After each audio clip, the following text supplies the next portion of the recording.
Guys, welcome back. Very quickly, I want to mention Roe v. Wade. Y'all know as a liberal progressive Democrat, I am extremely disappointed that these people on the Supreme Court decided to make decisions about family planning and women's bodies when they have the slightest idea about what these women are going through on a day-to-day basis.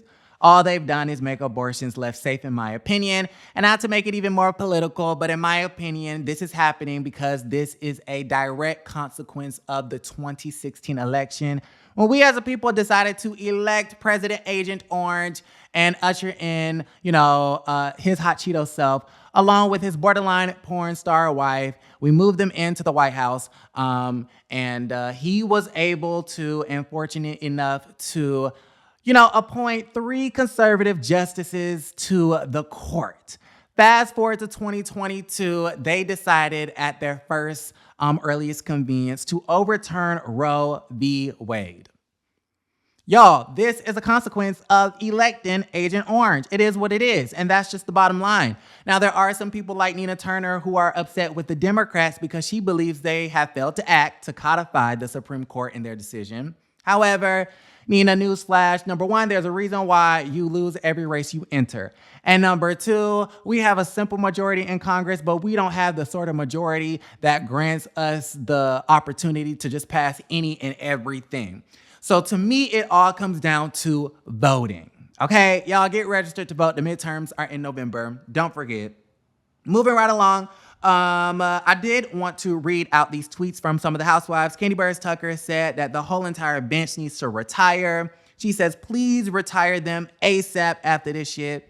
You have Dr. Wendy to you, sweetie, from Potomac going on Twitter. She says, so the Supreme Court won't allow states to regulate guns, but will allow states to regulate a woman's body? Complete bullshit. Listen, y'all, it's a sad, sad, sad situation. Y'all let me know how y'all feel about it. Very quickly, before we log off, I did want to mention on a lighter note, Real Housewives Ultimate Girls Trip. Y'all know it is my favorite show out right now, and I love Peacock for just this show only. Okay, this show and this show only is worth it to me. The first season was good. The second season is even better. And in my personal opinion, I feel as though this is by far the best Housewives franchise ever. Better than Beverly Hills, better than Dubai, better than even Atlanta and Potomac. This is good, okay? If you guys are not watching, you need to go ahead and watch. I believe on the 3rd and final episode that we have so far, Brandy Glanville and them was at the Haunted Mansion, getting their coffee read and whatnot. Very weird, like.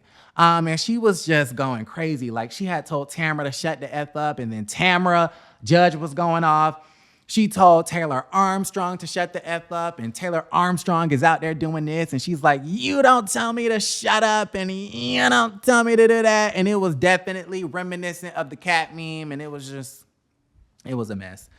And then it was this whole situation with the lesbian eyebrows. Apparently, she thought that the waitress was a lesbian, and Phaedra asked her, well, why did you think she was a lesbian? And, Brandy Glanville said, her eyebrows. And it's like, you can tell. You know what? It's funny because, number 1, Brandy, you're ignorant. But number 2, I kind of see where she's coming from. It's ignorant and just wrong. But sis, like, we kind of see each other.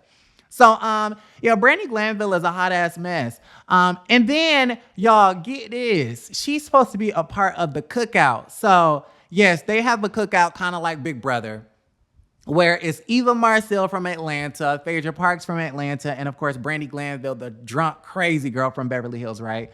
She ends up calling Eva's husband, Michael Sterling, a mangina. Now, y'all, I had to do a little bit of Googling because I had no clue what the hell a man or a gina was. Y'all, what's a mangina? So I went ahead and Googled it, right? And I had to go to the damn Urban Dictionary. They say a mangina is a self-deprecating man who subconsciously hates himself and blindly believes women are superior to him. He has been raised to think masculinity is inherently wrong, perhaps even a genetic, evolutionary, or social flaw, and must be corrected by embracing his feminine side to the point of losing the very qualities that make him male. What? Now, Brandy Glanville, how the hell is you going to assume that Michael Sterling is a mangina when you know nothing about the man? Well, maybe she got that from him being on the show. But still, that's so rude. So you finna get your status from the cookout revoked. We finna do you like how Sonya did Drew Sidora. We're gonna revoke your invitation to the cookout because right now you is dead ass wrong. Now, what I really wanted to talk about was the fact that at the Haunted Mansion, Brandy drunk self looked the ladies in their eyes and basically said that she wanted to play a game where they would go around the table and basically talk about some of their darkest moments on The Real Housewives, when they were on The Real Housewives. And listen, Phaedra was the first one to be like, nope, I don't like games like that. I ain't playing that. I'm sorry, Brandy. You're a part of the cookout, sis, and you had me dying laughing when you was talking about the girl's eyebrows, but at this particular moment, this is where you had me all the way fucked up. Phaedra was the first one to be like, nope, nope, nope, nope, nope. I am not playing that game. And y'all, if you read between the lines, and you could kind of understand why Phaedra, out of all of them, would not want to play that game, because she might have one of the biggest Real Housewives scandals out of everybody, because she was the nucleus of Dungeon Gate, Drug Gate, especially knowing the fact that sis is a lawyer. So she was the first one to be like, yeah, I don't play those types of games.